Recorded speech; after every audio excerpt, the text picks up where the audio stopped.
हिंदुहृदय सम्राट सरसेनापती माननीय बाळासाहेब ठाकरे यांचा जय भवानी, जय भवानी.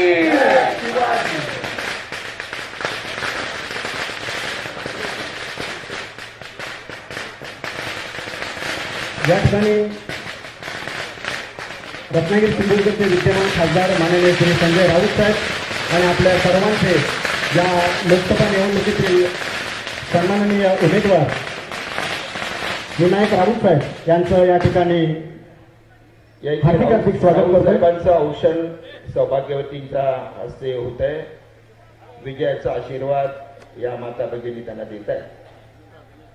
100% 4 जूनला मतमोजणी होईल, त्यावेळेला प्रचंड मताने राऊत साहेब या ठिकाणी विजयी होतील.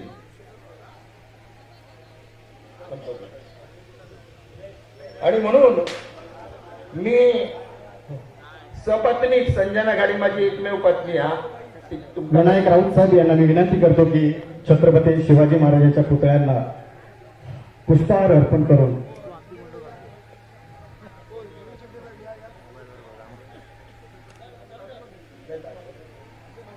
त्यामुळे आम्ही दोघेही सपत्नीक जोड्याने येला जोड्यान स्वागत करूच ऐकायचा म्हणून या सिंधुदुर्गात येला सकाळी सकाळी, कारण त्याच्याशिवाय आता होणार नाही.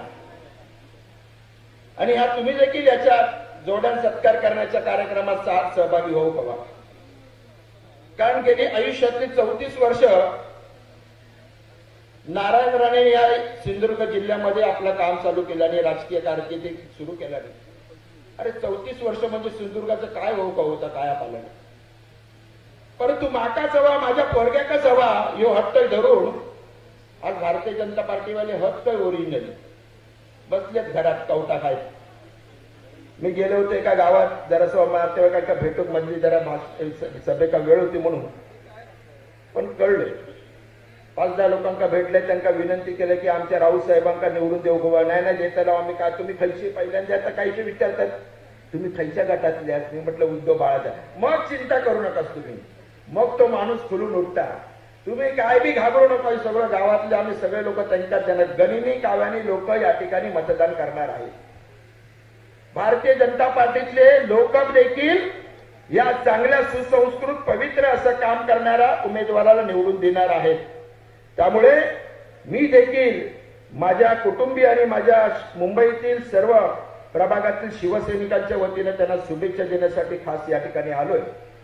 कारण भारताच्या राजकारणामध्ये सज्जन आणि चांगल्या खासदारांची, आमदारांची, नगरसेवकांची, लोकप्रतिनिधींची खूप आवश्यकता आहे.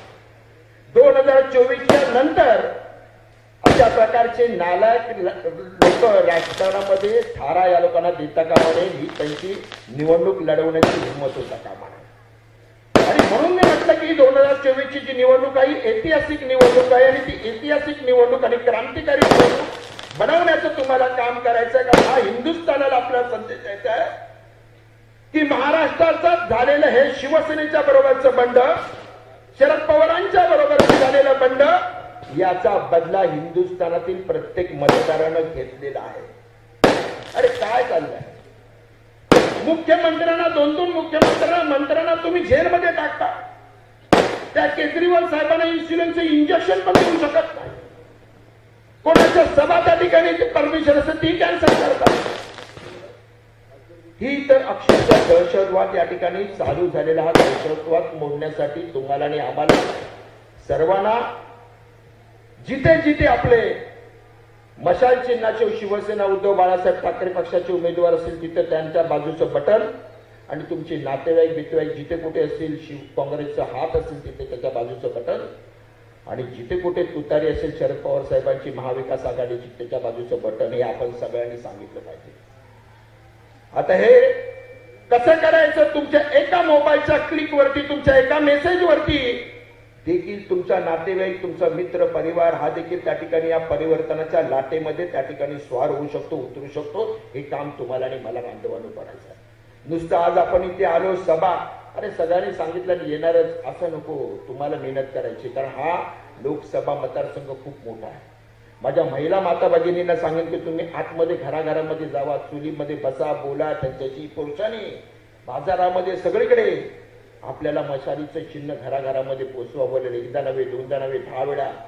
आणि मतदानाच्या दिवशी आपण सतर्क राहा, आळस करू नका. मतदानाला सर्वांनी उतरा आणि मशालीच्या बाजूचं बटन त्या ठिकाणी दाबून प्रचंड मताने आपल्या उमेदवार विनायक राऊत साहेबांना विजयी करा अशी नम्र विनंती करून मी थांबतोय. जय हिंद, जय महाराष्ट्र. धन्यवाद संजय घाडी साहेब. यानंतर मी विनंती करतो की आपले शिवसेना नेते आणि कणकवली विधानसभा प्रमुख माननीय श्री सतीश सावंत साहेब यांना विनंती करतो की त्यांनी सभेला मार्गदर्शन करावं. माननीय श्री सतीश सावंत साहेब. या मतदारसंघाचे लोकप्रिय खासदार, विजयी उमेदवार आणि विजयाची हॅट्रिक करणारे सन्माननीय राऊत साहेब, सन्माननीय दुधवटकर साहेब, सन्माननीय गौरीशंकर खोत, सन्माननीय घाडी मॅडम, सन्माननीय संदेश पारकर, सर्व आमच्या जिल्हा शिवसेनेचे पदाधिकारी आणि उपस्थित सर्व बंधू भगिनींनो, राऊत साहेबांचं या मतदारसंघाचे उमेदवार म्हणून जवळजवळ 2 महिन्यापूर्वी त्यांचं नाव डिक्लेअर झालंय आणि समोरच्या भारतीय जनता पक्षाचं नाव नारायण राणेंचं डिक्लेअर झाल्यानंतर त्यांनी पहिली प्रेस घेतली आणि राऊत साहेबांनी 10 वर्षामध्ये काय केलं असा प्रश्न विचारला. मी त्यांना एकच विनंती करतो की राऊत साहेबांनी 10 वर्षात काय केले विचारण्यापेक्षा तुमचा मुलगा जो या मतदारसंघामध्ये आमदार आहे त्याने आधी 10 वर्षामध्ये काय दिवे लावले ते पहिले आधी त्याचा अहवाल घ्या आणि नंतर राऊत साहेबांना तुम्ही प्रश्न विचारा. आज या ठिकाणी जे 2014 मध्ये नितेश राणे आमदार झाल्यानंतर त्यांनी सांगितलं हे करणार ते करणार, कोणत्याही फक्त विकासाच्या थापा मारण्याचं काम केलं आणि त्यांच्या कार्यकर्त्यांनी पण थापा मारण्याचं काम केलं आणि प्रत्येक गोष्टीमध्ये प्रत्येक कामामध्ये फक्त बेनामी ठेकेदारी करणं आणि त्यातनं कमिशन घेणं हा एक कलमी कार्यक्रम नितेश राणे आणि त्यांच्या कार्यकर्त्यांचा या भागामध्ये आहे. मी सन्माननीय प्रथमेश सावंत असतील, वेदिनीसह मुकेश सावंत, सगळे या विभागातील कार्यकर्त्यांना मनापासून धन्यवाद देईन की भर पावसामध्ये या स्टेट हायवेचा जो रस्ता कॉन्ट्रॅक्टरने केला आणि मला वाटतं मे महिन्याच्या पहिल्या पावसामध्ये वाहून गेल्यानंतर जून मध्ये भर पावसामध्ये त्याचं आंदोलन केलं आणि त्या आंदोलनानंतर मला वाटतं इथल्या एक्झिक्युटिव्हला यावं लागलं आणि पुन्हा तो रस्ता सरळ करावा लागला. आजपर्यंत तुम्ही पाहिलं राऊतसाहेब तर आचरा, कनेडी, फोंडा आणि उंबर्डे आणि कनेडी नरडेवे ह्याच रस्त्याची साईड पट्टी, ह्याच दुसऱ्या स्टेट हायवेची साईड पट्टी, ह्याच्यावरती डांबरीकरण आणि ह्याच्यावरती एक लेअर गायब करणं आणि त्यातनं येणारे पैसे, सत्तेतून पैसे आणि पैशातून सत्ता या समीकरणामधलं इथले जे काही जिल्हा परिषद सदस्य होते त्यातनं मग निवडणूक आली की मग त्यांना त्या ठिकाणी धनशक्ती, काळा पैसा देणं आणि मग सांगतो चला तुम्हाला पंढरपूरला नेतो, इकडे नेतो, तिकडे नेतो. आम्ही नेऊ शकत नाही कारण आम्ही अशा प्रकारची बेनामी ठेकेदारी करत नाही किंवा बेनामी ठेकेदारांबरोबर आम्ही अशा प्रकारची पार्टनरशिप करत नाही आणि अशा प्रकारची पार्टनरशिप कोणी नाकारली तर त्याचा पुरावा निश्चित आमच्याजवळ आहे. आज नरडवे धरण साहेब, राऊत साहेब 1999 मध्ये मी सुद्धा त्यावेळी शिवसेनेमध्ये होतो, नारायण राणेंबरोबर जाऊन भूमिपूजन केलं. आज 25 वर्ष झाली. ह्या 34 गावांना नव्हे तर त्या नरडवे गावाला सुद्धा पिण्याचं पाणी मिळत नाहीये. 1700 कोटी रुपये खर्च करून मला वाटतं या भागात छोटीशी धरणं सुद्धा या ठिकाणी आलेली नाहीये. नरडवे धरण असेल, मला वाटतं राऊत साहेबांच्या आशीर्वादाने, सहकार्याने उद्धवजींनी आपल्याला गांधीनगरचं धरण मे 22 मध्ये मंजूर केलं आणि इथले काही लोक सांगतात की आम्हीच केलं. म्हणजे इथलं काय जरी केलं, मगाशी प्रथमेशने जे सांगितलं, काय जरी केलं तर आम्हीच केलं. म्हणजे इथल्या नदीला पाणी जरी आलं तरी इथले काही जिल्हा परिषद बेनामी ठेकेदार सांगणार हे सगळं काय जे केलं ते आम्हीच केलं. ह्या पलीकडे बॅनर लावल्या पलीकडे कोणतंही काम नाही. मला सांगा, आज राणेसाहेब सांगतात की मी 34 वर्ष या कणकवलीचं प्रतिनिधित्व केलं. मग आज नाट्यासारखं असेल, दिगवळ्यासारखं असेल, आज त्या नदीला पाणी नाही आहे. पिण्याच्या पाण्याचा सुद्धा प्रश्न आज गंभीर झालेला आहे. कागदावरती फक्त हा गाव टँकर मुक्त तुम्हाला दिसत आहे, पण आजही मला वाटतं नळ योजना त्या ठिकाणी पुरेसं पाणी जात नाहीये. कारण या नळ योजनेची करोडो रुपयांची कामं इथल्या बेनामी ठेकेदारांनी केलेली आहे. जवळजवळ मला वाटतं 20 वर्षात 60 ते 70 कोटीच्या नळ योजना या नरडव्यापासून या असलेल्या सांगव्यापर्यंत झालेला आहे, पण मला वाटतं नियमित पाणी कोणत्याही गावाला मिळत नाही. हे 34 वर्षाला यांच्या सहकार्यांचं काम आहे, बाकी काम काही नाही. आता निवडणुका आल्या की फक्त एकच काम की काय काळी धनशक्ती आणि मग काय असेल ती लिंबू काय आणि काय काय आणि स्मशानामधली काळी विद्या. आणि म्हणून यावेळी मी सांगेन, आमचे प्रदीप सावंत त्यांच्या सोसायटीला त्यांना अनुभव आला काळ्या विद्येचा, आणि म्हणून या स्मशानामध्ये सुद्धा आता सीसीटीव्ही बसवावी लागेल. तर एवढ्या प्रकारची काही जी लिंबू आणि नारळ आणि कोंबडी ह्या पलीकडे ह्या मतदारसंघामध्ये कधी त्या ठिकाणी ह्या गोष्टी होत नाहीये, त्या केल्या जातात. आणि म्हणून आपल्याला सर्वांना या ठिकाणी एकच विनंती करेन की आज ज्या काही गोष्टी सांगतायत, आज शेतकऱ्यांना सुद्धा सांगतायत की मोदी सरकारने सांगितलं होतं की आम्ही तुमचं उत्पन्न या ठिकाणी दुप्पट करू, पण मला वाटतं शेतकऱ्यांचं उत्पन्न दुप्पट झालेलं नाहीये, उत्पादन खर्च शेतकऱ्यांचं या ठिकाणी तिप्पट झालेला आहे. आज भाजपचे कार्यकर्ते सांगतात की आम्ही किसान सन्मान मधनं 4 महिन्यांनी 2000 रुपये देतो आहे. आज तुम्हाला जे खत दिलं जाते खतावरती 12% जीएसटी आहे, घरासाठी लागणाऱ्या सिमेंटवरती 28% जीएसटी आहे, स्टीलवरती 18% आहे. तुम्ही ज्या बीपी डायबिटीसच्या सर्व आजाराच्या ज्या औषधं घेताय याच्यावरती सुद्धा 18% जीएसटी आहे. शाळेच्या मुलांना जे तुम्ही कपडे घेताय 12% जीएसटी आहे. एका कुटुंबाकडनं दरवर्षी साधारण 20 ते 25 हजार रुपये जीएसटी आकारली जाते आहे. आणि त्यातनं या मोदी सरकारकडनं शेतकऱ्यांची दिशाभूल करून त्यांना त्या ठिकाणी किसान सन्मानचे 6,000 रुपये दिले जात आहेत. टीव्हीवरती मोदी जाहिरात दाखवतायत, आयुष्यमान भारत योजना.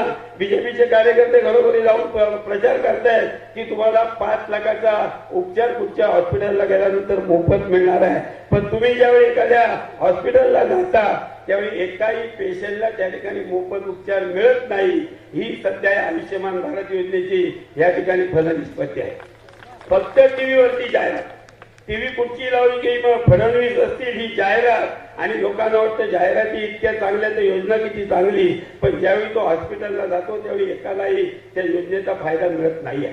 आणि म्हणून या उद्या 7 मेला जी निवडणूक होणार आहे, मी या सर्व कार्यकर्त्यांना विनंती करेन की आजपर्यंत सत्तेतून पैसा आणि पैशातून सत्ता ह्या ज्या काही रस्त्याच्या असेल, धरणाची असेल, मला वाटतं या मतदारसंघात लघुपाट बंधारेचे जे बंधारे झाले आहेत एकाही बंधाऱ्यामध्ये त्या ठिकाणी पाणी साठत नाहीये, ही वस्तुस्थिती आहे.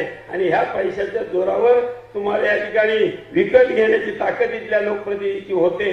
आणि मग त्या ठिकाणी शायनिंग मारतात की लोक माझ्या पाठीशी आहे. लोक जर तुमच्या पाठीशी आहे तर ह्या भागात तुम्हाला दादागिरी करण्याची गरज भासणार नाही आहे. आणि जर दादागिरी केली तर त्या दादागिरीला जसे उत्तर देणारे कार्यकर्ते आमच्या कनेडी भागामध्ये तयार झाले आहेत, त्यांच्या या तयार झालेल्या कार्यकर्त्यांना सुद्धा मी सलाम करतो. आणि पुन्हा एकदा सर्व कार्यकर्त्यांनी उद्याच्या 7 मेला या भागातून आपण सांघिक काम करून सन्माननीय राऊत साहेबांना अपेक्षित असलेलं मताधिक्य देण्यासाठी मशाली समोरचं बटन दाबून त्यांना विजयी करा, एवढी विनंती करून मी या ठिकाणी थांबतो. जय हिंद, जय महाराष्ट्र.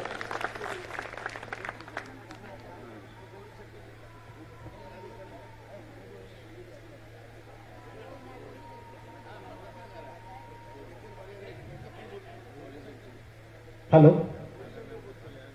यानंतर माननीय श्री गौरीशंकर खोत सर, शिवसेना उपनेते, यांना मी विनंती करतो की त्यांनी सभेला मार्गदर्शन करावं. महाराष्ट्राचे आराध्य दैवत राजे शिवछत्रपती, शिवसेना प्रमुख स्वर्गीय बाळासाहेब ठाकरे, पक्षप्रमुख उद्धवजी, डॉक्टर बाबासाहेब आंबेडकर, आपले आजचे आणि उद्याचे खासदार विनायकजी राऊत, व्यासपीठावरचे सगळे मान्यवर, मीटिंगला बराच वेळ झालेला आहे आणि परमिशनचा जो टाइम असतो तोही संपत आलेला आहे. तुम्हीही बरेच वेळ बसलेले असाल, त्यामुळे मी आपला जास्त काही वेळ घेणार नाही. भिरवंड्या आणि नाटळ पंचकृषीचं एक वैशिष्ट्य आहे, लडाखू लोकांचा हा विभाग आहे. या विभागाने पंचकृषीचा, जिल्ह्याचा, राज्याचं नेतृत्व केलेलं आहे आणि लढाई कशी लढायची या विभागाला चांगलं माहीत आहे. शिवसेनेतील माझं कार्य सुद्धा 90 सालात या विभागातच सुरू झालेलं आहे.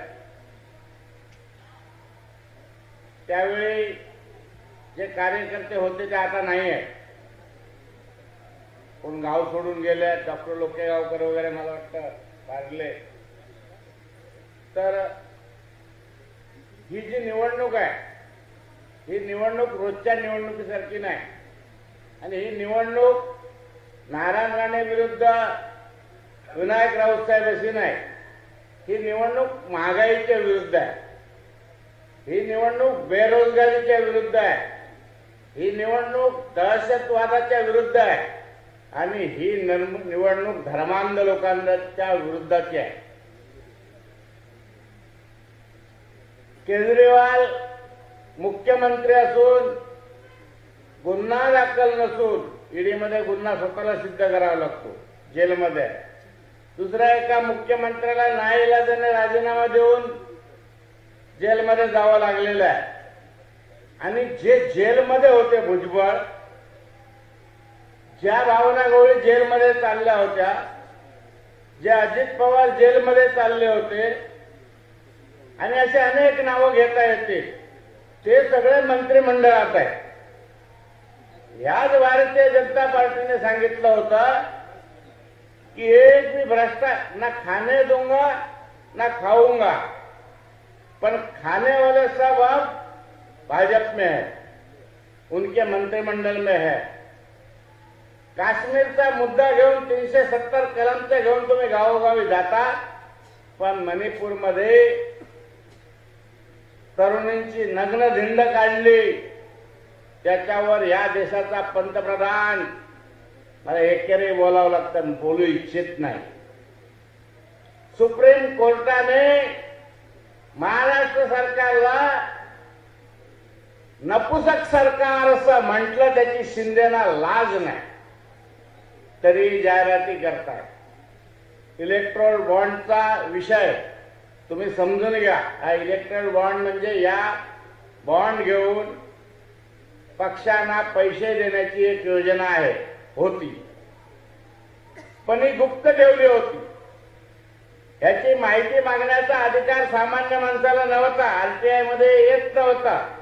पण एक व्यक्ती सुप्रीम कोर्टात गेले, त्याने सांगितलं कुठच्या पक्षाला कुठच्या उद्योगपतीने किती पैसे आणि केव्हा दिले ते आम्हाला समजू दे.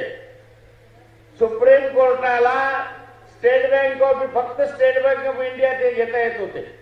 स्टेट बँक ऑफ इंडियाने सांगितलं की आम्हाला ही माहिती देता येणार नाही, कारण सध्या आमच्याकडे ही माहिती नाही आहे.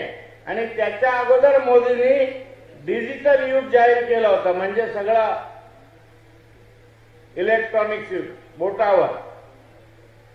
सुप्रीम कोर्टाने सांगितलं जर 48 तासात माहिती दिली नाही स्टेट बँकेने, तर स्टेट बँकेच्या अधिकाऱ्यांवर आम्ही कारवाई करू. तेव्हा नाईलाजाने सुप्रीम कोर्टाला सगळी माहिती द्यावी लागली. त्या माहितीत जे उघड झालं त्याच्यातून असं सिद्ध झालं की त्याच्यापैकी 33 कंपन्या अशा आहेत की ज्यांच्यावर आदल्या दिवशी, म्हणजे त्यांनी भाजपला देणगी दिली त्याच्या आदल्या दिवशी किंवा आठवडाभर अगोदर धाड टाकलेली होती सीबीआयने, ईडीने, एसीबीने. म्हणजे धमकवायचं, पैसे घ्यायचे, उद्योगधंदे करायला द्यायचे आणि तेच पैसे निवडणुकीत वापरायचे. आणि जे मोदी टीव्ही समोर यायला तयार नव्हते, त्यांना नाईलाजाने टीव्ही समोर यावं लागलं आणि सांगावं लागलं, हा आम्ही असे इलेक्ट्रॉल बॉन्ड काढले होते, त्याच्यातून आम्हाला एवढे पैसे मिळाले, पण आमच्याबरोबर इतर पक्षांनाही मिळाले. आणि पुढचं त्यांनी सांगितलं ते महत्वाचं आहे की नवीन नवीन योजना होताना याच्यात काही त्रुटी राहतात. आणि याचिकाकर्त्याचं हेच म्हणणं होतं की तुम्ही पैसे लुबाडताय, तुम्ही पैसे दादागिरीने जमा करताय, पण ते पैसे तुम्ही लोकांना दाखवत नाहीत आणि सांगत नाहीत, आणि त्याच्या आधारे तुम्ही पक्ष चालवताय. कणकवलीत कोट्यावधीचं कार्यालय उभं राहतंय भाजपचं, हे पैसे अशा मार्गातून आलेले आहेत. उद्या हे पैसे घेऊन तुमच्याकडे ते मत मागणार आहे. गाढवाची किंमत होऊ शकते, माणसाची किंमत होऊ शकत नाही, लक्षात ठेवा. आजूबाजू सगळ्यांना सांगा. महागाई कमी झाली नाही. मोदींची घोषणा होती अब की बार बहुत हो गई महंगाई की मार, चाहिए मोदी सरकार. आता आपल्याला असं म्हणायला लागेल, मोदी सरकार अबकी बार, मोदी सरकार अबकी बार करेंगे ना, करायला लागेल आपल्याला.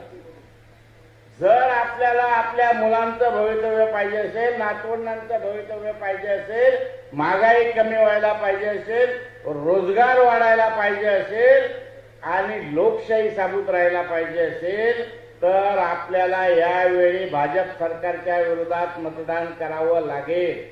नाहीतर पुढची निवडणूक या देशात होणार नाही. तुम्ही म्हणाले कसं शक्य आहे, तुम्ही टीव्ही वाचता, तुम्ही पेपर वाचता, रशियाचा इतिहास वाचा. 3 महिन्यापूर्वी रशियात निवडणूक झाली, याच्यात अध्यक्षाची निवडणूक झाली नाही, कारण तेथील अध्यक्ष आहेत पुतीन आणि त्यांनी घटनेत अशी तरतूद करून घेतली की मरेपर्यंत तेच अध्यक्ष राहणार. तेव्हा अबकी बार 400 पार झालं, 2/3 मतदान बहुमत मिळालं, तर भारतात सुद्धा असा कायदा होईल. निवडणुकीची गरज नाही. भाजप आणि राष्ट्रीय स्वयंसेवक संघ सांगेल तो पंतप्रधान, तो राष्ट्रपती आणि तोच सेना प्रमुख. तुम्हाला मतदानाची संधी सुद्धा कदाचित पुढे मिळणार नाही. त्यामुळे या निवडणुकीत ही निवडणूक नारायण राणे विरुद्ध विनायक राऊतसाहेब अशी न समजता भ्रष्टाचाराच्या विरुद्ध, महागाईच्या विरुद्ध, दहशतवादाच्या विरुद्ध, हुकुमशाहीच्या विरुद्ध निवडणूक आहे असा विचार करून आपण सगळ्यांनी भाग घ्यायला पाहिजे. वेळ झालेला आहे. मी आपला अजिबात जास्त वेळ घेणार नाही, पण एक विनंती करेन की येणाऱ्या 7 तारीखला मशालीचं बटन असं दाबा की ते सांगतायत की बटन असं दाबा की करंट कुठे इटलीला, आपण असं दाबूया की करंट मोदी आणि शहाना लागला पाहिजे. लागेल ना? एवढ्या जोरात बटन दाबायचं. आठवण झाली पाहिजे महाराष्ट्राच्या पाण्याची आणि शिवाजी महाराजांची. 3,500 कोटी खर्च करून तिकडे यांचा पुतळा उभा केला, सरदार वल्लभभाई पटेलांचा. पण गेली 8 वर्ष 6,000 कोटीची योजना उभी जाहीर करून सुद्धा शिवाजी महाराजांचा पुतळा उभा राहिला नाही. हेच लक्षात ठेवा. हाच महाराष्ट्र द्वेषेपणा लक्षात ठेवा आणि उद्याचं मतदान शिवसेनेला आणि धनुष्यबाणा मशालीला करा एवढी विनंती करेन. जय हिंद, जय महाराष्ट्र. माफी करा, धनुष्यबाण आपलंच होतं, त्यामुळे आठवण येणं स्वाभाविक आहे. धन्यवाद सर. या ठिकाणी सर्वांचे आपल्या सिंधुदुर्गचे मालवण कुडाळ मतदारसंघाचे लाडके आमदार माननीय श्री वैभवजी नाईक यांचं आगमन होतंय, तरी सर्वांनी कृपया टाळ्यांच्या गजरात वैभव नाईक यांचं स्वागत करायचं आहे. धन्यवाद. धन्यवाद गौरीशंकर खोत साहेब. आज संपूर्ण भारतामध्ये जी एक होऊ घातलेली परिस्थिती आहे त्याचं आपण इथे विश्लेषण केलं. या ठिकाणी माननीय माननीय खासदार श्री विनायक राऊत साहेब यांनी सभेला मार्गदर्शन करावं आणि जनतेला आवाहन करावं अशी मी विनंती करतो. गडबड कशी होता तुमची, नाव चुकीचं घेतल्याने.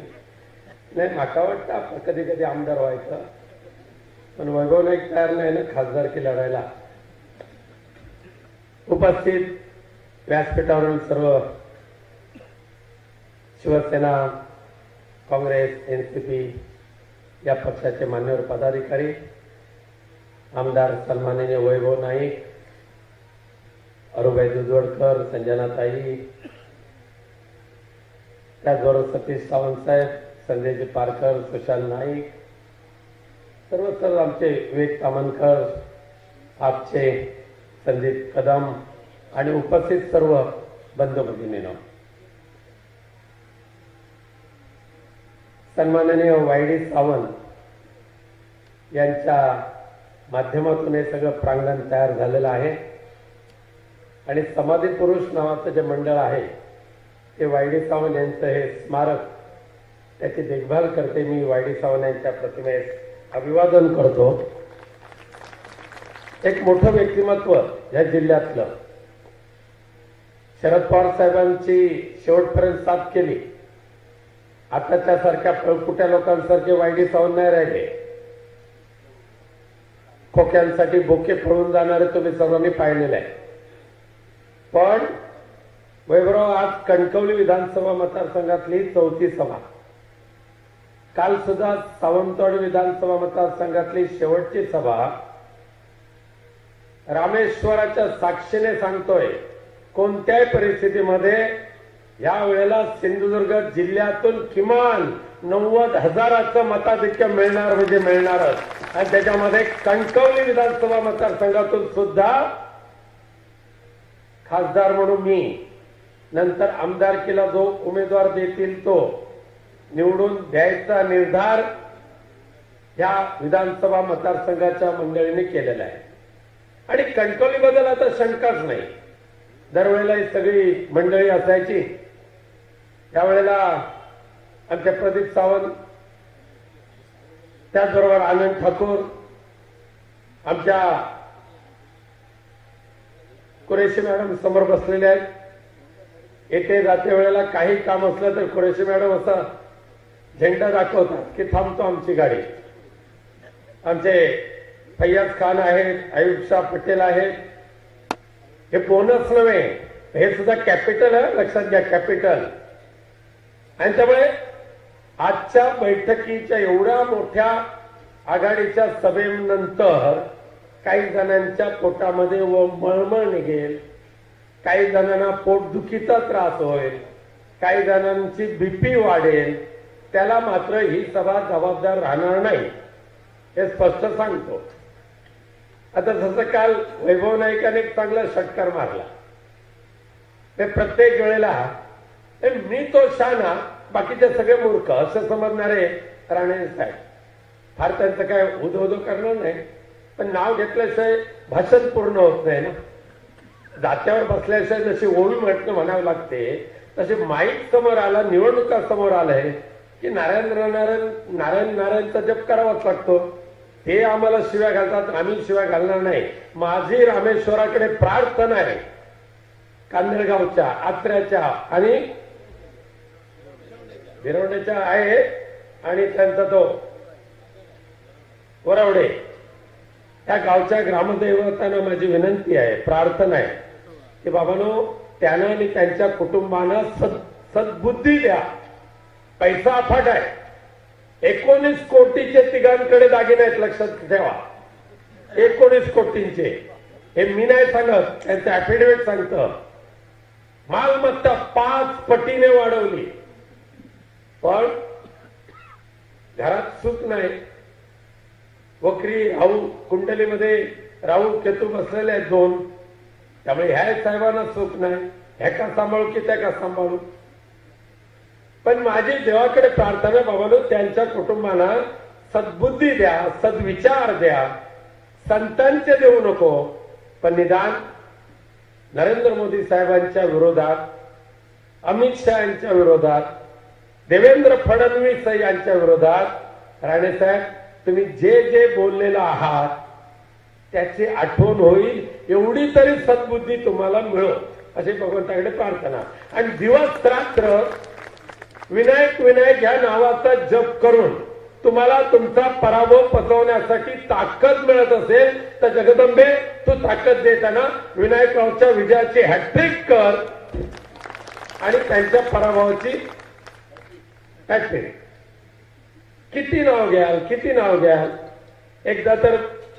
एकदा म्हणाले, विनायकराव इथे माझ्याशी गुरगुर करतो आणि तिकडे माझ्या पाया पडतो, मला बॅग उतरून देऊ का सांगतो. बाबांना सांगा, आपल्यापेक्षा वयाने मोठे असलेली व्यक्ती आणि थोडी इकडे तिकडे झालेली व्यक्ती जर समोर आली तर आपण नमस्कार करतो की नाही दादा. हे आपले संस्कार आहेत, संस्कार आहेत, आपल्या मनावर झालेले संस्कार. एकदा भेटले विमानामध्ये, मुंबईतून गोव्यातून इथे येत असताना ते पुढच्या रांगेत, मी मागच्या रांगेत. विमान थांबलं, विमानाचं इंजिन बंद झालं, हे उठले, मी पण उठलो माझी बॅग काढायला. आता माझी उंची आणि त्यांची उंची बरोबर ना, आणि विमानाचं ते लगेज कॅरियर. आता हात पोचता पोचते ना, मी सरळ हात घातला आणि बॅग काढली. ते असं करायला लागलं. मी म्हटलं पडलं तर काय करायचं. म्हणून म्हटलं साहेब मी काढून देऊ का हो बॅग? आणि त्यांच्या मदतीला ती एअर होस्टेस पण आली नाही का? सगळ्यांना माहिती आहे हे काय प्रकरण आहे ते. आणि इथे येऊन सांगता विनायक राऊत माझी बॅग काढून देत होता. होय बाबा वयस्कर आहात तुम्ही, ठीक आहे. चिंता क्लेश दुःख दरिद्र नाही, चिंता क्लेश दुःख जे काय ते तुम्हाला भोगावं लागतंय. काय तुम्ही दोनही मै रावणानं जन्म दिलेला आहे. त्याने मागच्या आठवड्यात एकाने सांगितलं वैभव नाईकांचे मी 12 वाजवणार विधानसभेमध्ये. अरे ये की बाबा, वडिलांना केंद्रीय मंत्री असताना 13व्या यादीमध्ये स्थान मिळालं आणि आज या भारतीय जनता पक्षाच्या दिल्लीच्या नतद्रष्ट राज्यकर्त्यांनी नारायण राणे यांच्या पत्रकावरचं हिंदू हृदय सम्राट बाळासाहेब ठाकरेंची फोटो, स्वर्गीय आनंद दिघेंचा फोटो काढायला लावला. बाळासाहेबांच्या कृपेने तुम्ही एवढं मोठे झालात. त्यांचं चित्र आम्ही नाही लावायला सांगितलं, लावलात पण काढलात. स्वर्गीय आनंद दिघेंचा फोटो काढलात तरी बेशरमपणे बाळासाहेबांच्या नावाने उदो करून आम्हाला शिव्या घालताय. वैभव नाईकांशी लढायला येऱ्या बळाचं काम नाही. आत्ताच 3 लाखाचं मताधिक्य तुम्ही द्यायचं नक्की केलं ना? एकदम ओके, खोक्यातलं ओके नाही, ओके बरोबर ना? आणि मग अशा पद्धतीने या मतदारसंघामध्ये लोकसभेच्या निवडणुकीमध्ये पुन्हा एकदा बाबांनो 3ऱ्या वेळेला आपले आशीर्वाद मागायला आलेला आहे. मला नेहमीच माझा भूतकाळ आठवतो. प्रत्येक दिवसाला माणसाने एक लक्षात ठेवायचं, किती मोठा माणूस झाला, स्वर्गाला हात टेकले तरी सुद्धा आपले पाय सुरुवातीला कुठे होते विसरता कामा नये बाबांनो, अजिबात विसरता कामा नये. जो विसरला भूतकाळ आठवून रडत बसू नका, पण भूतकाळ विसरून मुजोरीपणा यायला जर दिलात तर जसं यापूर्वी सिंधुदुर्गवासियांनी 2दा आपटलं, मुलाला मी आणि ह्या महाशयांना वैभव नाईकांनी, त्यामुळे मुंबईला एकदा आपटलं. यावेळेला त्यांना इजा बिजा तिजा आपटायची आणि विनायक राऊतला इजा बिजा तिजा खासदारकीची हॅट्रिक करायची संधी मिळणार आहे आपल्या सगळ्यांच्या आशीर्वादाने. मला अभिमान नाही, मला गर्व नाही आहे, पण मला अभिमान एवढ्यासाठी आहे आज सुद्धा भारतीय जनता पक्षाच्या मंडळींनी उद्धवजी ठाकरेंना एकटं पाडण्याचा प्रयत्न केला, शिवसेना फोडण्याचा प्रयत्न केला, शिवसेनेवर आरोप केले. काय तर म्हणे शिवसेना काँग्रेस बरोबर गेली, मुस्लिम सर्व काँग्रेस बरोबर आहेत म्हणून आम्ही आमचं हिंदुत्व सोडलं, असे आरोप करताय एका बाजूला. आणि दुसऱ्या बाजूला निवडणुका आल्या की त्या राजापूरच्या दर्ग्यामध्ये नारायण राणे तुम्ही गेलात ना हो चादर चढवायला, त्यावेळेला तो सुद्धा दर्गा हिंदू मुस्लिम ह्या सर्वांच्या एकतेचा तो दर्गा जरी असला तरी आमच्या हिंदू मुस्लिमांची ती पवित्र स्थळ आहे. आम्ही मंदिरात जातो, मस्जिदमध्ये जातो, चर्चमध्ये जातो, पण आमच्या मुंह मेराम बगल में छुरी असं आमचं राजकारण नसतं. बाळासाहेबांनी आम्हाला शिकवलं सेवा धर्म. आणि म्हणून ज्या वेळेला उद्धवजी ठाकरेंचं घराणं संपवण्याचा प्रयत्न या भारतीय जनता पक्षाने केला, कशासाठी बाबांनो? त्यांना मुंबई काबीज करायची आहे, मुंबई गुजरातला जोडायची आहे, सौराष्ट्रामध्ये पुन्हा एकदा मुंबई जोडायची आहे. म्हणून मुंबईमधून शिवसेना संपवायची म्हणजे ठाकरे घराणं संपवायचं. ठाकरे घराणं संपलं की मराठी माणूस उद्ध्वस्त होईल आणि मग त्या मोदी आणि शहाना मुंबईवर आपलं वर्चस्व गाजवायला मिळेल. या दुष्ट भावनेने उद्धवजींना ज्यावेळेला एकटे पाडलं आणि या गद्दारांना 50 खोकेचा नादाला लावून गद्दारी आणि बेईमानीची औलाद निर्माण केली, त्यावेळेला खासदार म्हणून जे गेले ना 13 बोके, त्यांना 75 खोके मिळत होते आणि आमदारांना 50 खोके. आले वैभव नाईकांच्या घरी एक दुसरे साहेब, चला चला चला माणसं द्या, तिकीट खाली करा. वैभव नाईक म्हणाले कसली तिकीट, काय आणलंच काय? नाही नाही, साहेबांनी पाठवून दिले 50 खोके, पण आमचा वैभव नाही. अरे निष्ठेचं प्रतीक म्हणून ज्या वैभव नाईकांकडे पाहिलं पाहिजे, त्या वैभव नाईकांनी म्हणाले लाच मारेल तुझ्या या खोक्यांवर. पण माझी निष्ठा, ज्याने मला राजकारणातलं वैभव प्राप्त करून दिलं, त्या उद्धवजी ठाकरेंशी माझी निष्ठा. विनायक राऊतने सुद्धा हेच सांगितलं, अरे आम्ही खोक्यांसाठी भिकारी नाही झालो. एका साध्या दादरच्या फुटपाथवर बसून कब्बशा विकणाऱ्या विनायक राऊतला बाळासाहेबांसारख्या दैवताने जवळ घेतलं, आशीर्वाद दिले. एवढे आशीर्वाद दिलेच नव्हे, आधार दिला उभा राहायला. आणि त्यांच्या आशीर्वादनी आधारावर दादरच्या फुटपाथवर बसून कब्बशा विकणारा विनायक राऊत देशाच्या संसदेमध्ये जाऊन बसतो. उत्कृष्ट संसदपटू. पण पहिल्या टर्म मध्ये सन्मान झाला. आता सुद्धा फेम इंडियाने उत्कृष्ट संसदपटू म्हणून विनायक राऊतचा सन्मान केला. आता हे विचारतात काय केलं विनायक राऊतने, 10 वर्षात काय केलं? आणि दुसऱ्या तोंडाने सांगतात मी 39 वर्ष होतो, सिंधुदुर्गाचा काय पालट केला. काय आमच्या सतीश सावंत साहेबांच्या संकल्पनेतून एक नवीन पत्रक खूप छानपैकी काढलं, छान काढलं. आणि त्यांनी सांगितलं त्या पत्रकामध्ये, होय विनायक राऊतने काय केलं, काय नाही केलं ते सांगतो. विनायक राऊतने 10 वर्षाच्या खासदारकीच्या कारकिर्दीमध्ये एकाच्याही कानाखाली एक बोट सुद्धा लावलेलं नाही बाबांनो. कोणालाही भरल्या ताटावरून उद्ध्वस्त केलेलं नाही. मंचेकरला भरल्या ताटातून त्याचा संसार उद्ध्वस्त केला. ह्याच श्रीधर नाईक ना ह्या गडनदीमध्ये तळपत्या उन्हाने त्यांचा कोतळा बाहेर मी नाही काढला बाबांनो, नाही काढला. सख्या चुलत अंकुश राणे सारख्या माझ्या कोणत्याही भावंडाला मी नाही त्याचा कोतळा बाहेर काढला. मी माझ्या राजकीय जीवनामध्ये 9 हत्या नाही केल्या बाबांनो. आणि मी माझ्या राजकीय आयुष्यामध्ये माझं स्वतःचं मेडिकल कॉलेज नाही काढलं. एक सीट दिली मॅनेजमेंट कोट्यातून तर 1 कोटी रुपये मिळतात, ते मेडिकल कॉलेज नाही काढलं. मी माझं इंजिनिअरिंग कॉलेज नाही काढलं. मी माझं महिला बचत गट नाही काढलं. आणि मी या MSCB मंत्रिमंडळामधला पहिला लाभार्थी नाही झालो. मी माझ्या प्रोजेक्टसाठी मंदिरं उद्ध्वस्त नाही केली. आणि मी जरी लोकांना सोन्या चांदीच्या ताटामध्ये जेवण नाही वाढलं तरी आजही मला अभिमान आहे, माझ्या घरच्या गणरायाच्या समोर दरवर्षी गणेश चतुर्थीला 150 पेक्षा जास्त भजन येतात. हरिनाम तिथे गायला जातो. आणि विनायकराव दुपारी 12 वाजल्यापासून पहाटे 5 वाजेपर्यंत या भजनी मंडळांची सेवा चाकरी करण्यानं सेवेमध्ये रममान होण्याचं भाग्य विनायकरावला मिळतं. ते तुम्हाला नाही मिळणार. तुम्ही देवताराला भजणारे, मी देवाला भजणारो.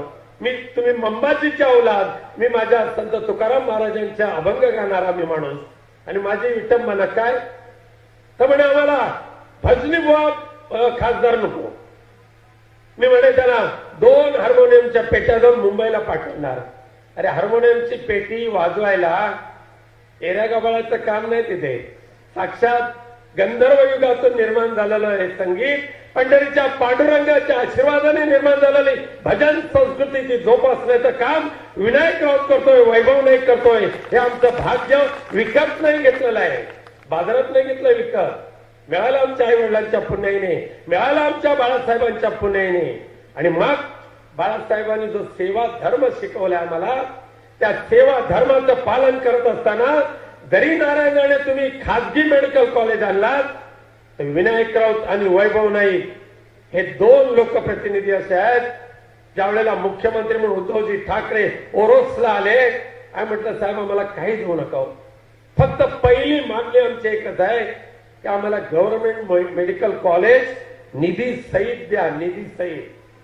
आणि तिथल्या तिथे मुख्यमंत्री उद्धवजी ठाकरे साहेबांनी बसल्या जागी 966 कोटी रुपये खर्चासहित शासकीय वैद्यकीय महाविद्यालय मंजूर केलं. आज ओरोस मध्ये 3 वर्षापासून वैद्यकीय महाविद्यालय सुरू झालं. पुढच्या वर्षी अजून 100 नवीन डॉक्टर्स येतील आणि त्यानंतर या जिल्ह्यातल्या प्रत्येक ग्रामीण रुग्णालयामध्ये एक डॉक्टर रुग्णांना सेवा देण्यासाठी उपलब्ध होणार. राणे साहेब, एका प्रश्नाचं उत्तर द्याल का हो? माझ्या आणि वैभव नायकांच्या विनंतीनुसार त्या शासकीय वैद्यकीय महाविद्यालयाच्या त्या जिल्हा रुग्णालयामध्ये एक कॅथ लॅब आम्ही मागितली होती. कॅथ लॅब म्हणजे लॅबोरेटरी. हार्ट अटॅकचं प्रमाण वाढलंय, गरमी वाढली, उन्हाळ्यात पावसाळा आणि पावसाळ्यात उन्हाळा अशी वस्तू झाली. एखाद्याला जर अशा पद्धतीने कुठे अटॅकचं वगैरे परिस्थिती आली तर तपासायचं कुठे? त्याचा कार्डिओग्राफ कुठे काढायचा? त्याच्यावर एन्जिओग्राफी करायची झाली, एन्जिओप्लास्ट करायचं झालं, बायपास करायची झाली तर जायचं कुठे? म्हणून वैभव नाईक आणि आम्ही दोघांनी एकच सांगितलं, आम्हाला एक कॅथ लॅब द्या. त्यावेळेचे डॉक्टर राजेश टोपे आरोग्यमंत्री मंजूर केले. 90 कोटी रुपये खर्च करून कोकणातली पहिली कॅथ लॅब सिंधुदुर्गला मंजूर झाली. आपल्या दुर्दैवाने बाबांनो, आपल्या दुर्दैवाने नाही, टाळ्या नको वाजू, आपल्या दुर्दैवाने आमच्या उद्धवजी ठाकरेंना मुख्यमंत्री पदावरून दूर करण्याचं पाप भारतीय जनता पक्षाने केलं आणि गद्दारांच्या टोळी बरोबर हे देवेंद्र फडणवीस आणि एकनाथ शिंदे ज्या वेळेला सत्तेवर बसले ना, त्यावेळेला मागच्या 2 महिन्यापूर्वी मंजूर होऊन आलेली कॅथ लॅब तुम्ही सिंधुदुर्गमध्ये उभी करायच्या ऐवजी सोलापूरला का पाठवली? याचं उत्तर नारायण तातू राणे साहेब द्याल का हो तुम्ही? माझा साधा सरळ प्रश्न आहे. इथे मंजूर झालेली कॅथ लॅब तुम्ही सोलापूरला पाठवता, उत्तर नाही देणार, पण मला द्यावं लागेल उत्तर. तुम्ही का पाठवली माहितीये? तुमचं स्वतःचं एसएसपीएम हॉस्पिटल लोक बरी किती होतात आणि गेलेल्या किती लुबाडतात ह्याचा जर लेखाजोगा मांडायचा झाला तर खूप मांडू शकतो. पण त्या एसएसपीएम मध्ये असलेली म्हणजे राणेंच्या हॉस्पिटल मधली असलेली कॅथ लॅब शासकीय कॅथ लॅबमुळे बंद होऊ नये. आठवड्यातून एकदाच चालते ती. शुक्रवारचा डॉक्टर आला तर उघडतात, नाही तर बंद. आणि म्हणून स्वतःच्या हॉस्पिटलची कॅथ लॅब वाचवण्यासाठी गोरगरिबांची कॅथ लॅब, शासकीय कॅथ लॅब तुम्ही सोलापूरला पाठवली. कुठे फेडाले पाप, कुठे फेडाल पाप. पण दिवस कमी राहिलेले आहेत. आता एमएसएमईचे म्हणजे मी त्यांच्या खात्याला लसावी म्हणतो, गणितामध्ये होतं ना लसावी मसावी, तर सरळ साधा मराठी शब्द लसावी, त्याच्यात ते लघु बिगू सगळे आले त्याच्यामध्ये. और त्या खात्याच्या मार्फत ह्या देशातल्या 80 कोटी लोकांना कमीत कमी 75 लाख ते 3 कोटी रुपये इतकं अर्थसहाय्य देण्याचं त्याच्यामध्ये प्रोव्हिजन आहे. पण दादांना काय कळलं नाही. दिल्लीमध्ये एका शिपायाने चुना लावला, मोदी साहेबांच्या लक्षात आलं, शिपायाची हकालपट्टी केली आणि मग आसाममध्ये जाऊन भाषण केलं दादानी. काय तर म्हणे, सिंधुदुर्गातले सगळे मासे मी माझ्या प्रोसेसिंग प्लांट मध्ये त्याच्यावर प्रक्रिया करतो आणि कुठे पाठवतो? चायनामध्ये, चीनमध्ये. मला प्रश्न पडला, बाबा एवढा मोठा प्रोजेक्ट आहे कुठे? अजून एक काहीतरी ती लेमन ट्री, केवढा मोठा प्रोजेक्ट, 500 लोक मध्ये काम करतात. ह्याच कणकवली तालुक्यामध्ये एक बिचारा कार्यकर्ता आहे, त्याने ती चहाची पत्ती लावली आणि त्याच्यावर ते प्रक्रिया केंद्र उभा केला. घरामध्ये 7-8 माणसं आहेत. हे आपल्या खात्यावर संपवतात. पण तो दुर्दैवाची गोष्ट अशी आहे की ज्या खात्यामार्फत गोरगरिबांना मदत करायला पाहिजे होती, त्या खात्याचे पहिले लाभार्थी नारायण राणेंचं कणकवलीतलं ऑफिस. कोणी जाऊन बघा, तिथे बोर्ड लावलेला आहे, फायर बोर्ड. भाडं किती घेतात? 1,00,000-1.5-2 लाख तर नक्की असेल. आणि आज पुन्हा बातमी आली, काल म्हणे जर्मनीचं शिष्टमंडळ सिंधुदुर्गमध्ये आलं आणि सिंधुदुर्गातल्या 22,000 लोकांना जर्मनीमध्ये नोकरी मिळणार. आमच्या वैभव नाईकांनी कधी कधी असे षटकार मारतात, म्हणजे ज्याला पंच म्हणतो, वैभव नाईकांनी प्रेस देऊन सांगितले 22,000 द्याल त्या वेळेला द्या, पण निदान 2 त्या पोरांना तरी द्या, म्हणजे आमचा जिल्हा तरी शांत होईल, कणकवली मतदार तरी संघ शांत होईल. 22,000 आणि किती दिवसाचा कारभार. या लोकसभेच्या निवडणुकीमध्ये 4 जूनला आपटले की 5 जूनला राजीनामा द्यावा लागणार हो महाशय तुम्हाला. त्यामुळे तुमच्या मंत्रिमंडळाचा कारभार उद्यापासून ते 5 जून पर्यंत एवढंच तुम्ही हाय, त्याच्या पुढे नाही तुम्हाला. पण मी अनेक वेळा सांगितलं की आम्हाला दूषण द्यायचं तेवढं दिसा द्या. विनायक राऊतने काय केलं, होय विनायक राऊतने केलं की, तसं मी सांगितलं शासकीय वैद्यकीय महाविद्यालय आणलं आम्ही. इथलं एक कुंभवड्याचं धरण आमच्या अरविंद सावंतांनी मंजूर करून घेतलं. त्यांचं गाव पाण्याचं दुर्भिक्ष, पण एक टक्केवारी घेणारे यांचे दलाल, एक नतदस्त कार्यकर्ता, त्याने त्या कुंभवड्याच्या धरण बांधणाऱ्या ठेकेदाराला 5% दिले नाही, पण कुंभवड्याचं धरण बंद पडलंय. उद्या कंटी आणि बबली कुंभवड्याचं धरण बंद पाडून त्या बाजूच्या सह्याद्री पट्ट्यातल्या सगळ्या गावांना पाण्याची भिक्षा मागावी लागते. पाण्याची भिक्षा. नरडवे धरण प्रधानमंत्री कृषी सिंचन योजनेच्या माध्यमातून नारायण राणेने भूमिपूजन केलेले धरण, त्या धरणाचा ठेकेदार विमानातून फिरतोय आणि आमचं धरण तोंडचं पाणी पिळवलं. मी खासदार झाल्यानंतर त्या प्रधानमंत्री सिंचन योजनेच्या अंतर्गत नळदवे धरणाचा सर्व निधी मंजूर करून आणला, पण आज ठेकेदाराला मारायचं, त्यांना दमदाटी करायची आणि त्यामुळे ते धरण पण बंद पडले. नाटळचं धरण, होय आमच्या प्रथमेश सावंत, डॉक्टर प्रथमेश सावंत आणि तुमच्या सर्व सहकाऱ्यांच्या माध्यमातून नाटळचं धरण मंजूर केलं. आणि याद राखा, कुंभवडे धरण सुद्धा आम्ही पूर्ण करणार म्हणजे करणारच. नाटळ धरण सुद्धा भिरवणे, नाटळ धरण सुद्धा पूर्ण करणार म्हणजे करणार. आणि सह्याद्री पट्ट्यामध्ये पिण्याच्या पाण्याचं जे दुर्भिक्ष ह्यांच्या पापामुळे झालेलं आहे ते दूर करण्याचं अधिक कर्तव्य विनायक राऊत करणार म्हणजे करणार. त्यामध्ये कोणतं माघार घेणार नाही. किती आडवे यायचे तेवढे या. आणि आमच्यावर आरोप करता खंडणीची. अरे हा मुंबई गोवा राष्ट्रीय महामार्ग कोणी केला? भले गडकरी साहेबांनी पैसे दिले, पण मुंबई गोवा राष्ट्रीय महामार्गाची पहिली मागणी पंतप्रधान नरेंद्र मोदी आणि नितीन गडकरी साहेबांकडे विनायक राऊताच्या विनंतीनुसार पक्षप्रमुख उद्धवजी ठाकरे यांनी केली आणि म्हणून हा निधी मिळाला. पण त्या हायवेच्या ठेकेदाराने याला टक्केवारी वसूल करून दिली नाही. म्हणून नितेश राणे जागतिक कीर्तीचे विद्वान काय केलं?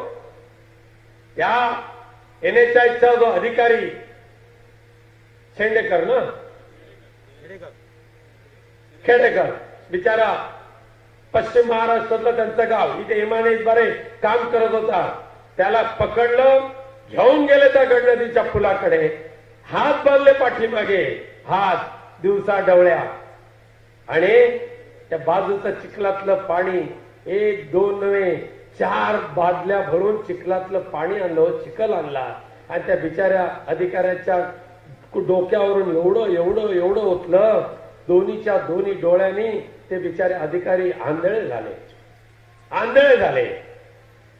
कान ऐकायला कान गेला, बहिरा झाला. अशी हैवानाची औलाद. मालवणला जाऊन मास्याने अधिकाऱ्यानं मारायचं, इथे सेना चिखलाने अधिकाऱ्यानं मारायचं, आणि तिकडे हा तुमचा आमचा संदेश पारकरनी ज्या रस्त्यासाठी आंदोलन केलं होतं, भुईबावडा गगनबावडा रोड, त्या रस्त्याच्या ठेकेदाराने पैसे दिले नाही, मग त्याच्या सुद्धा कानाखाली वाजवणारे औलाद. हे असे धंदे आम्ही नाही केले बाबांनो. आज या निवडणुकीच्या माध्यमातून आपल्याकडे येत असताना बोलायचं झालं तर खूप आहे, पण आम्हाला बोलण्यापेक्षा काम करणं महत्वाचं आहे. या सिंधुदुर्ग जिल्ह्याच्या सर्वांगीण विकासासाठी अजूनही जे जे करणं शक्य आहे ते करण्याचा अभ्यास विनायक राऊतला आहे. फक्त संसदेमध्ये जाऊन भत्ता घेत नाही, तर पहिल्या संसदेमध्ये पहिल्या कारकिर्दीमध्ये सुद्धा उत्कृष्ट संसदपटू म्हणून विनायक राऊतला गौरव झाला होता. कालच्या सुद्धा या माझ्या दुसऱ्या टर्म मध्ये फेम इंडिया नावाच्या एक देश पातळीवरच्या संस्थेने सुद्धा उत्कृष्ट संसदपटू म्हणून विनायक राऊतचा सन्मान केला. त्यामुळे मतदारसंघाच्या सर्वांगीण विकासासाठी जे प्रयत्न करतोय ते प्रयत्न करत असताना उद्या कणकवलीला 3 मे रोजी आपले पक्षप्रमुख उद्धवजी ठाकरे साहेबांची सभा आहे. 28 एप्रिलला रत्नागिरीला सभा आहे. हा लागला फुरफुरायला ते दुतोंड असतं ना, पुढे जात नाही मागे जात नाही, पुढे नाही मागे जात. पण काय फुरफुरला तर म्हणे उद्धव ठाकरेंनी जर सिंधुदुर्गामध्ये येऊन देवेंद्र फडणवीसच्या विरोधात बोलले तर त्यांचा आम्ही रस्ता बंद करू. जन्माला यायचंय तुमची असली अवलाद. अरे हे मेलेल्या आईचं दूध प्यायलेलं नाही आम्ही. तुमच्या उद्धवजींचा रस्ता बंद करणारे तुमचे नरेंद्र मोदी अपयशी ठरलेले आहेत, तुमचा अमित शहा अपयशी ठरलेले आहेत. कारण ही शिवरायांची पिल्लावर जरी आज आमच्यावर निवडणूक आयोगाने शिवसेना गीतावर बंदी घातली, जय भवानी जय शिवाजी ही गर्जना करायला आमच्यावर बंदी घातली बाबांनो 4 दिवसापूर्वी. काय जय भवानी जय शिवाजी यांच्या बापजादांची मालमत्ता आहे, निवडणूक आयोगाची मालमत्ता आहे. अरे छत्रपती शिवाजी महाराजांचे आम्ही मर्द मावळे, त्या जगदंबेचे आम्ही भक्त, तिचा जय जयकार करायला आमच्यावर बंदी. आणि तुम्ही हनुमानजी की जय बोलो करून मतदान करा म्हणून सांगताय. वैभव नाईक साहेबांना बोलायचं असल्यामुळे मी माझ्या भाषणाला समाप्ती देत असताना एकच विनंती करतो बाबांनो, ही हैवानांची अवलाद सिंधुदुर्ग जिल्ह्यामध्ये दहशतवाद, दादागिरी,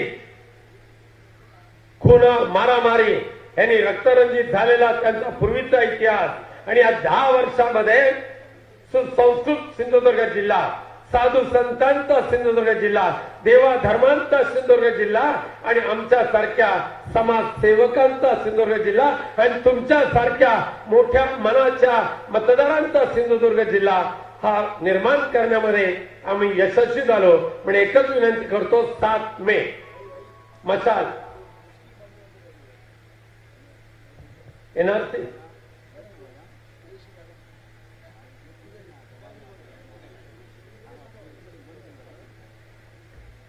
नाही बोलण्यासारखं खूप आहे. सिडको काय, एनआरसी काय, 15 मिनिटं फक्त 3 मिनिटं घेतो. एनआरसी आज मशाल चिन्ह घेऊन तुमच्या समोर आलेलो. आता कुरेशी मॅडम काही त्याच्यामध्ये कॉम्प्रोमाइज नाही, बरोबर ना? तुम्ही तुमच्या सहित सगळे गाववाले, पाहुणे, सगळे सोयरे, भाऊबंद सगळे तयार असतात ना? उद्धवजी ठाकरेंना संपवणं म्हणजे मराठी माणसांना संपवणं हे नक्की पटलंय तुम्हाला.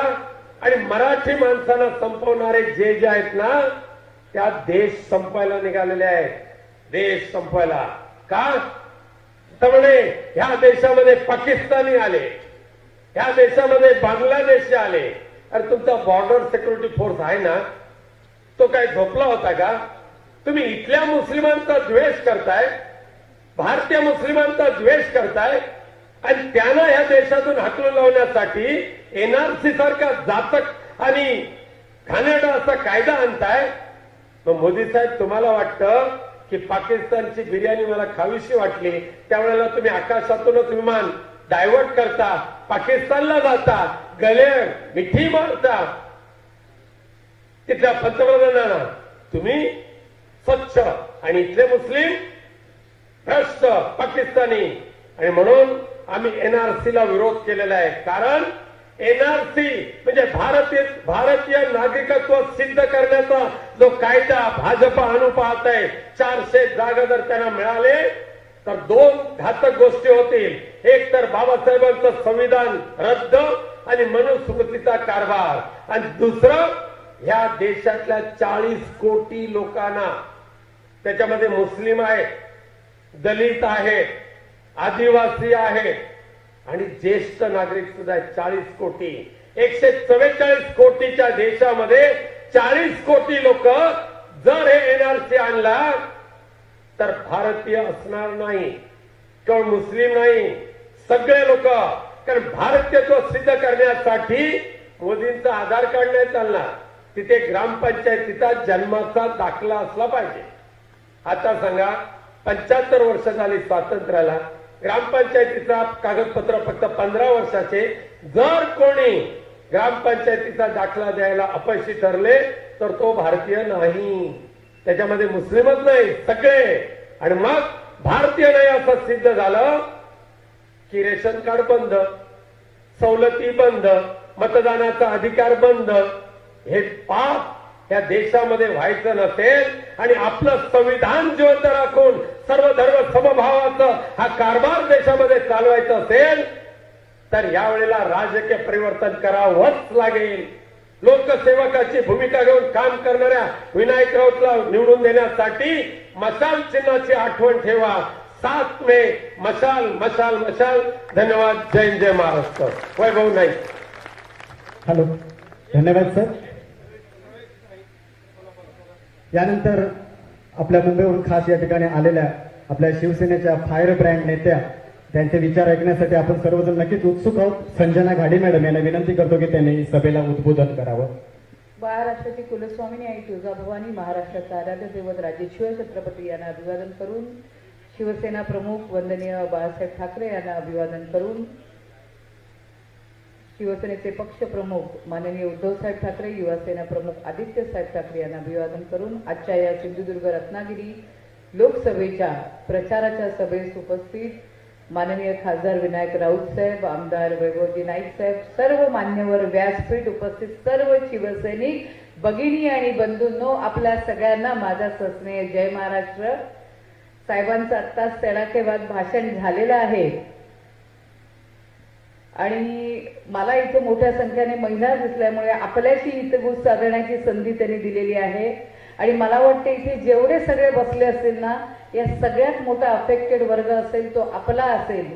कारण मोदीजींनी 15 लाख अकाउंटला देणार, काळा पैसा परत आणणार स्विस बँकेतला.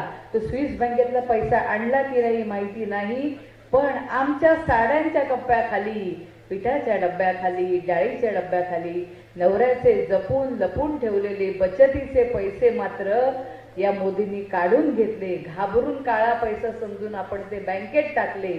बाबांनो, आज ते पैसे आपण काढायला गेलो तरी त्याला टॅक्स आहे, बँकेला त्याचे पैसे वजा होतात.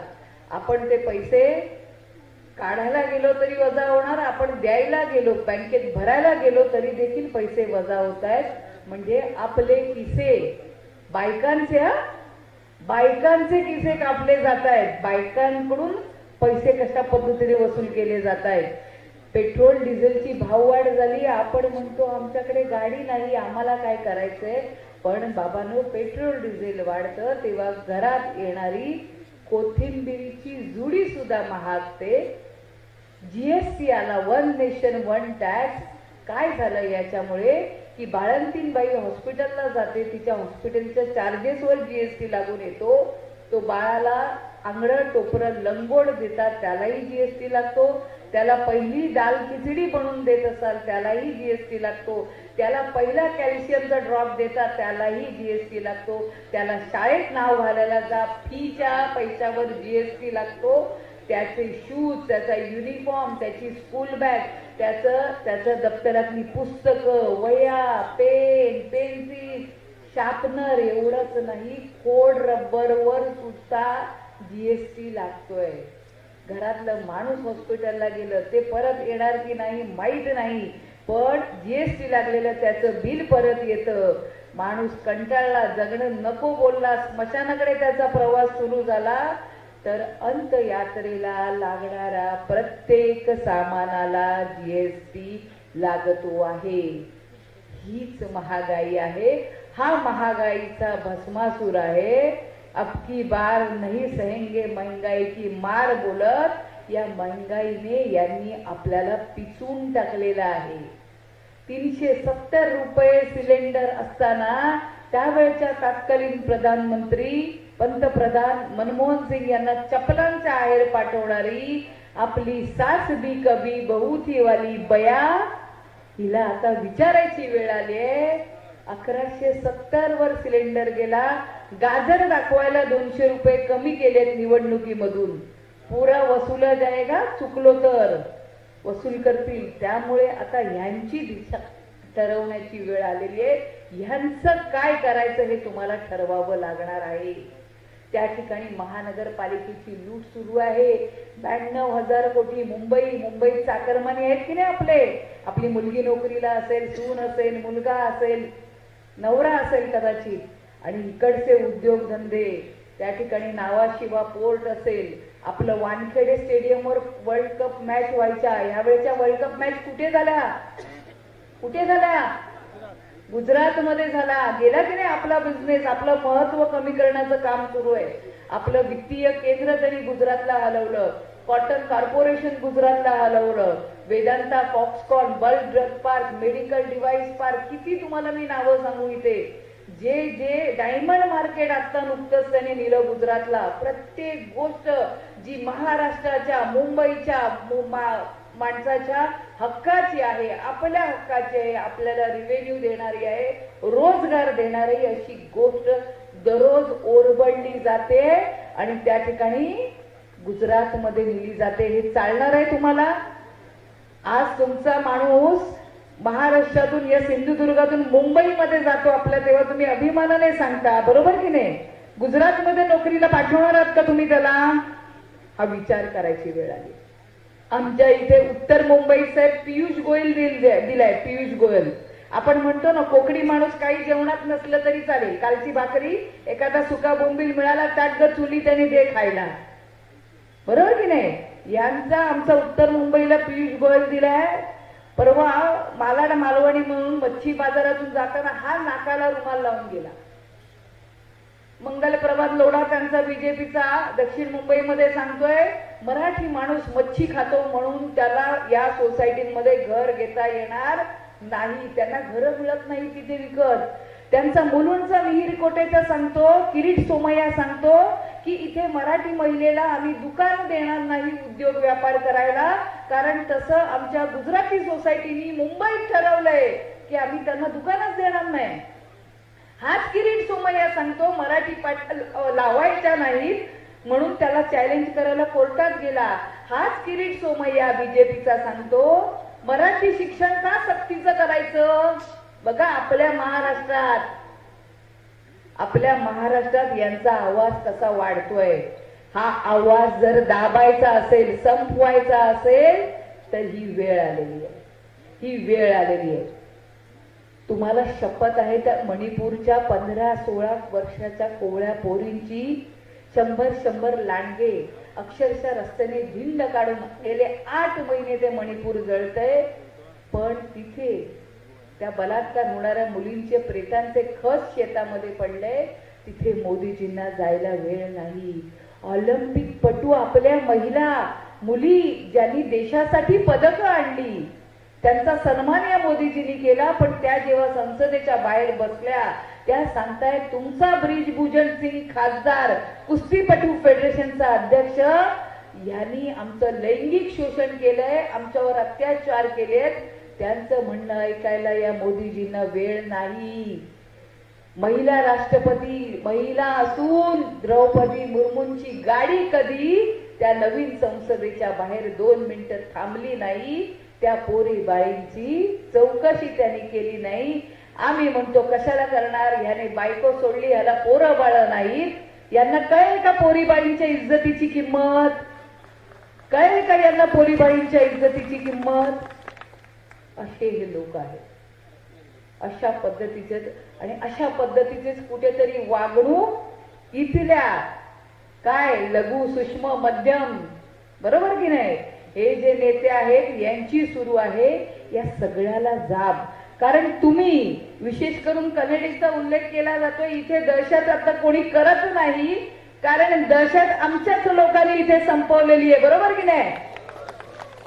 मग हा आवाज पुन्हा एकदा निघाला पाहिजे. हे दहशतीचं जे फडे काढू इच्छित आहेत यांचा फडा पहिला इथे चिरडला पाहिजे. दहशत आमच्यावर चालणार नाही, आमच्यावर दबाव टाकून चाललं नाही, आम्ही गुंडगिरी खपून घेणार नाही. होय, भजन संस्कृती बाळगणारा नव्हे. महिला म्हणून मी सांगू इच्छिते की खरोखर विनायक राऊत साहेबांसारखी व्यक्ती म्हणजे कितीही वाजता कधीही पक्षाचे सचिव, या भागाचे खासदार, अखंड महाराष्ट्र माननीय उद्धव साहेबांच्या पाठवून ते पाहताय, तिथल्या पदाधिकारी नियुक्त्या, पण कधीही फोन करा तुम्ही, ते जर फोन घेऊ शकत नसतील त्यांचा मेसेज येतो, मी मीटिंग मध्ये आहे, मी थोड्या वेळाने कॉल करेन, आणि खरोखर ते कॉल करतात, ते उपलब्ध राहतात. खूप डाऊन टू अर्थ, जमिनीवर पाय अगदी घट्ट रोवलेला असा हा माणूस आहे. आणि अशी व्यक्ती तुम्हाला खासदार म्हणून 2 टर्म लाभली, आणि मला खात्री आहे पुढची टर्म आपण त्यांना देणार आहात. म्हणजे एका बाजूला महिलांशी अशा पद्धतीने वागणारी ही व्यक्ती, आणि दुसऱ्या बाजूला पोलीस पत्नींना म्हणजे समोर सांगतायत मुस्लिम आणि हिंदूंमध्ये तेढ निर्माण करायला ते आव्हान करतात हिंदूंना की बिंदास दंगे करा, काही काळजी करू नका, माझा बाप सागर बंगल्यावर बसलाय, आम्हाला वाटलेलं कणकवलीला बसलाय. किती बाप यांचा हा प्रश्न. जर आपण नाही बोललोय, तेच बोललेत. सागर बंगल्यावर कोण? फडणवीस त्यांचा बाप म्हणून ते सांगतायत, आणि सांगतायत पोलीस इथे बसलेत, त्यांची काळजी करू नका, पोलीस काही करणार नाहीत. पोलीस 2 मिनिटं आहेत माझ्याकडे. पोलीस काहीही करणार नाहीत, पोलीस फक्त आपल्या बायकांना नेऊन व्हिडिओ दाखवतील. अर्थ कळतो याचा? म्हणजे अरे तुमची बिशाद आहे का बिशाद? पोलीस संरक्षणाशिवाय आम्हाला चॅलेंज करायची. या पोलिसांच्याच संरक्षणात तुम्ही राहता, आणि याच पोलिसांना आणि याच पोलीस पत्नीची तुम्ही थट्टा करता. भास्कर जाधवांना त्यांच्या आई बहिणीवरून बोलणारा, अत्यंत घाणेरड्या पद्धतीने बोलणारा हाच तो असंस्कृत असभ्य माणूस इथला, आणि त्यांच्यासाठी टाळ्या वाजवणाऱ्या त्या त्यांच्या पक्षातल्या महिला, आणि एका बाजूला अत्यंत सुसंस्कृत लोकांना बरोबर घेऊन जाणारं, अत्यंत कामाचा भार असताना देखील प्रत्येकाला तितक्याच सामंजस्याने वागवणारे आमचे विनायक राऊत साहेब. आता त्यांना सांगा की तुम्हाला 2दा बसवले, 3रा आणि शेवटचा तुमचा प्रयत्न आम्ही संपवणार आहोत. येणारा 7 मेला मशाल चिन्हासमोरचं बटन आम्ही दाबणार आहोत. लक्षात घ्या, मशाल. ज्या शिवरायांना माता भवानीची तलवार प्रसाद म्हणून भवानीनं दिली आणि स्वराज्य स्थापन झालं, असंच उद्धव साहेबांना भवानीची मशाल, ज्योत या ठिकाणी चिन्ह म्हणून मिळालेली आहे. आणि आई भवानी, आई जगदंबा आपल्या सगळ्यांना ताकद देवो, आणि विनायक राऊत साहेब पुन्हा एकदा भारी मताने जिंकून येऊन मशाल चिन्हावर आपल्या सगळ्यांनी मोर करावी, एवढं मी सांगते. सभा संपली हे या ठिकाणी जाहीर करते. जय हिंद, जय महाराष्ट्र. धन्यवाद. आज या ठिकाणी आजची सभा संपली असं मी जाहीर करतो. थँक्यू.